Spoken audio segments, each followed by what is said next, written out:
wanna see the macro that they see on television. Why you never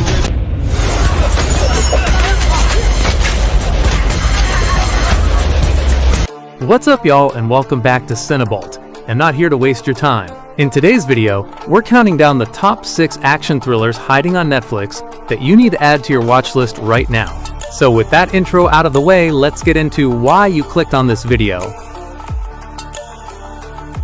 Kicking off our list is a total gem that flew under the radar, The Baker. The setup is simple.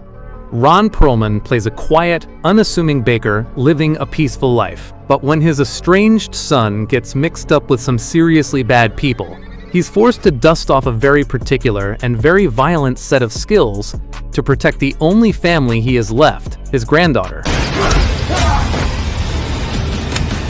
Let's go home. This is the comfort food of action movies.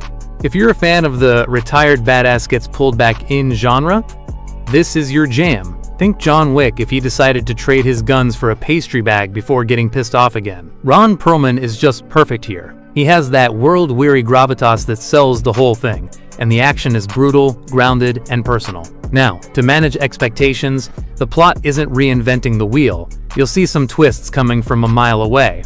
But honestly, who cares? You're not here for a mind-bending plot. You're here to see Hellboy bake a cake and break some bones. Overall, this is a solid, gritty action thriller for anyone who loves Taken or Nobody. Coming in next is a film that redefines the term brutal.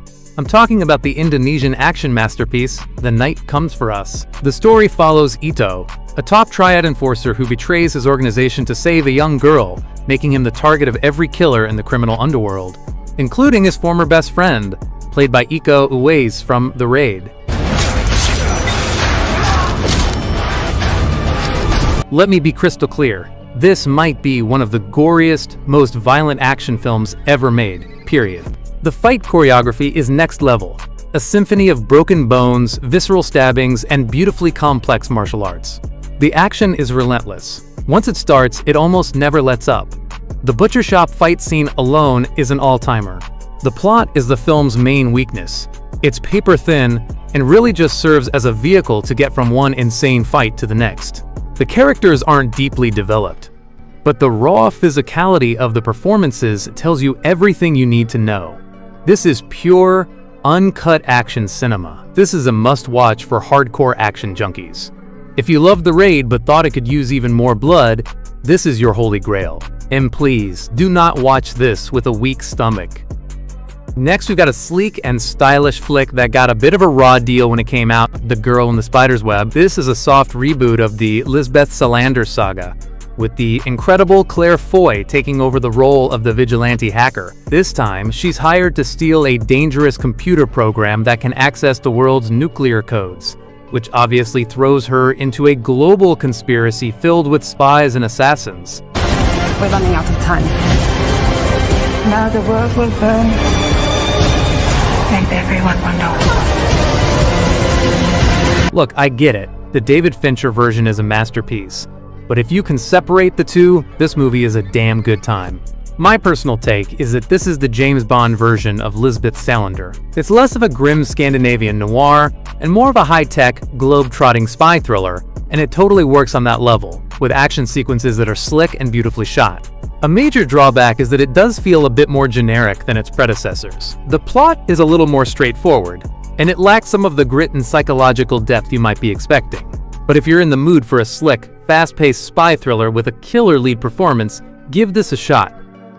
Next up, a big-budget Netflix original that's pure popcorn fun, Heart of Stone. Gal Gadot stars as Rachel Stone, an elite agent for a secret global peacekeeping organization that relies on an all-powerful AI called the Heart to predict and neutralize threats. When a mysterious hacker tries to steal it, Stone has to go rogue to get it back, before the world plunges into chaos.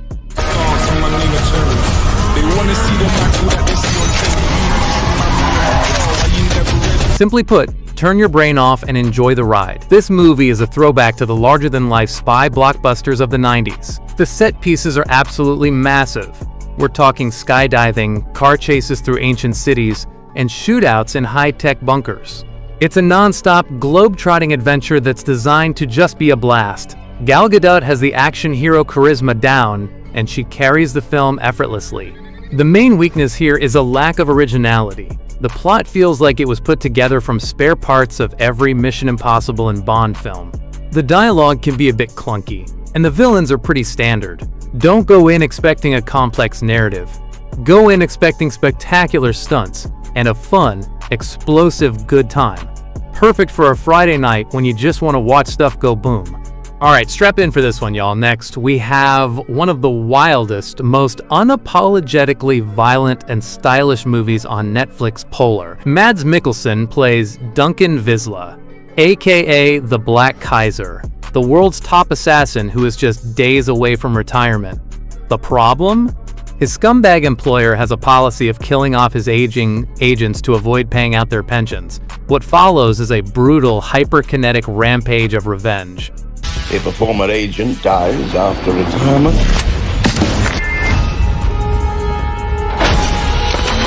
this movie is an absolute assault on the senses, in the best way possible. It's like a graphic novel brought to life, with insane visuals, over-the-top characters, and some of the most creative and bloody action sequences you'll ever see. Mads Mikkelsen is a force of nature. He can say more with a single glare than most actors can with a full monologue.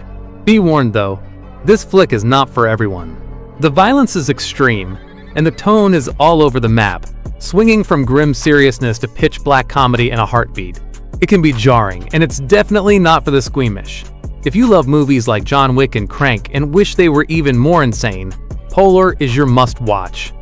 And finally, here we are at the film that didn't just raise the bar for action movies. It is the bar. I'm talking about Gareth Evans' magnum opus, The Raid 2. Picking up moments after the first film ends, rookie cop Rama is forced to go deep undercover to infiltrate Jakarta's most powerful crime syndicate and expose the corrupt officials pulling the strings.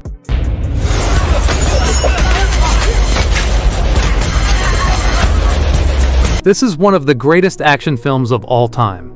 It takes the contained, claustrophobic intensity of the original and blows it up into a sprawling, epic crime saga. The fight scenes are nothing short of genius. The prison yard riot, the car chase, and the final kitchen duel are masterclasses in choreography, cinematography, and raw intensity. But unlike its predecessor, it also has a compelling, character-driven story that feels like a classic gangster flick. The only potential drawback is its pacing. It's a much longer and more deliberate film than the first one. It takes its time building the world and the characters, so if you're only here for non-stop action, some of the plot-heavy scenes might feel a bit slow. However, this is essential viewing. It's the perfect fusion of a gritty crime drama and a jaw-dropping martial arts spectacle, and for fans of The Departed and, of course, The First Raid, this is the pinnacle of the genre.